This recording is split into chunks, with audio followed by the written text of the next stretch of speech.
পুরো সরিষা খেতে রেস্টুরেন্ট বানিয়ে ফেলেছেন প্রবাস ফেরত মিন্টু মিয়া। সরিষা ক্ষেতের মাঝে চেয়ার টেবিল আর ছাতা বসিয়ে তৈরি করেছেন ব্যতিক্রমী এই রেস্টুরেন্টটি, যেখানে ফুলের ঘ্রাণ তো বটেই, খাওয়া দাওয়ার পাশাপাশি উপভোগ করা যাবে সরিষা ক্ষেতের মনোরম প্রাকৃতিক দৃশ্য। পরিবেশটা আসলে অনেক ভালো। এখানে আমরা এরকম আসলে আগে কখনো পাই নাই। প্রাকৃতিক ভাবে বসা যাইতেছে এখানে, আবার খাবারের মানও খুব ভালো। এখানে অল্প দামে অনেক ভালো খাবারের আইটেম করছে দেখা যাচ্ছে, তো আসলে এখানে ভালো লাগবে অবশ্যই।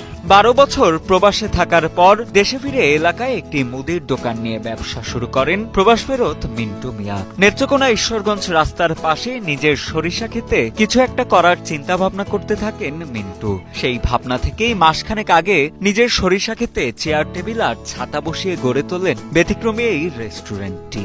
পরিবেশটা খুবই চমৎকার, আর বিকাল দেখতে প্রচুর মানুষ হয়, প্রচুর মানুষ, যেটা আসলে বলার বাহিরে, একদম অনেক মানুষ হয়। যা বিষয়টা দেখে আমার খুবই ভালো লাগে। ফেসবুকে দিয়ে যা সবসময় মিন্টু কফি হাউস এরকম 1000 টাকা খরচ করেও এরকম প্রাকৃতিক পরিবেশে আপনি কোথায় বাংলাদেশে কোনো জায়গায় পাবেন না। প্রথম দিকে পাড়া প্রতিবেশী ও পরিবারের সদস্যরা তার রেস্টুরেন্টটি নিয়ে উপহাস করলেও সরিষা রেস্টুরেন্টে এখন লোকসমাগম দেখে তারা সবাই বেশ খুশি। প্রতিদিনই তার সরিষা ক্ষেতের রেস্টুরেন্টে ভিড় করেন বিভিন্ন শ্রেণী পেশার মানুষ ও দর্শনার্থী। এখানে আমার ফ্যামিলিরা আসলে আইসা খুবই ভালো লাগতেছে। আশা করি পরবর্তীতে আরো এটা আরো সুন্দর হবে। আমরা রাস্তা থেকে দেখি, কিন্তু এখানে এরকম একটা রেস্টুরেন্টের মতো পরিবেশ তৈরি করাটা, এটা অন্যরকম ইউনিক একটা আইডিয়া আর কি।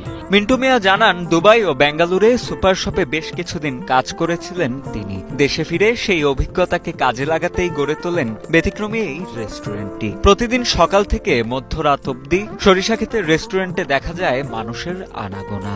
প্রতিদিন রেস্টুরেন্টে বেচা বিক্রি আছে প্রায় 10,000 টাকার। ব্যতিক্রমী এই রেস্টুরেন্টটির মাধ্যমে একটি সফল ব্যবসা গড়ে তোলার পাশাপাশি পরিচিতজনদের কর্মসংস্থানের সুযোগ হয়েছে বলেও জানান প্রবাস ফেরত মিন্টু মিয়া। মাথা থেকে চিন্তা ভাবনা আসলো যে সরিষা ক্ষেতের ভিতরে মাথায় 4-5টা ছাতা দেব। ছাতা দেওয়ার পরে এখানে রাস্তা রাখলাম, সবকিছু রাখলাম। মানে আইডিয়াটা প্রথম যখন করি সবাই অনেকেই পাগল টাগল ডাকছে আমাকে, যে পাগল ডাইনো কি করে এই সেই। কিন্তু দেখা গেছে এখন বর্তমানে যে পরিবেশ আছে, সব জেলা থেকে মানুষ এখানে আসতেছে, আইসা এই ফটো তুলতেছে, ভিডিও করতেছে। অনেক মানুষের ভিডিও দারুণ করে এখানে ভাইরালও হয়ে গেছে। খাওয়া দাওয়ার পাশাপাশি মনোরম প্রাকৃতিক পরিবেশ উপভোগ করা যায় বিধায় মিন্টুর রেস্টুরেন্টটি নজর কেড়েছে সবার। রেস্টুরেন্টে আসা এলাকাবাসী ও দর্শনার্থীরা জানান, সামাজিক যোগাযোগ মাধ্যমে রেস্টুরেন্টটি সম্পর্কে জেনে মিন্টুর রেস্টুরেন্টে এসেছেন অনেকে। সরিষা ক্ষেতের প্রাকৃতিক পরিবেশে এমন রেস্টুরেন্ট আর কোথাও দেখেননি তারা।